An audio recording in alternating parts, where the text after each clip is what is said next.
இன்னைக்கு காலையிலே எழுந்திருச்சு சோறு பொங்கலான்னு பார்த்தா கேஸ் இல்லை. சரி அப்போ அக்கா ஒரு கரண்ட் அடுப்பு ஒன்று கொண்டு வந்து தந்தா. சரி அப்போ அதில் வைக்கலான்னு பார்த்தேன். அதில் குறைக்க மட்டும் பட்டன் ஒர்க் ஆகலை.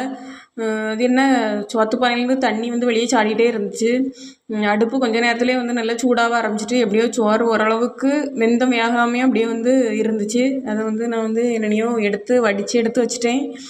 அப்படியே சோறு வேலை முடிஞ்சிச்சா, எப்பா ஒரு வழி ஆயிட்டேன் பாருங்கள். குறைக்கவே முடியல.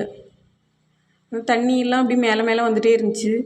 ஸோ அடுப்பங்கரையில் நின்று அப்படியே ஒரு ஆப்பை எடுத்து இது பண்ணிகிட்டே இருந்தேன். ஆனாலும் கீழே சிந்திட்டு, சரின்ட்டு அதை தொடச்சிட்டு அதுக்கப்புறம் மீன் வாங்க போனேன். அதுக்குள்ளே வேர்த்து ஊற்றியாச்சு.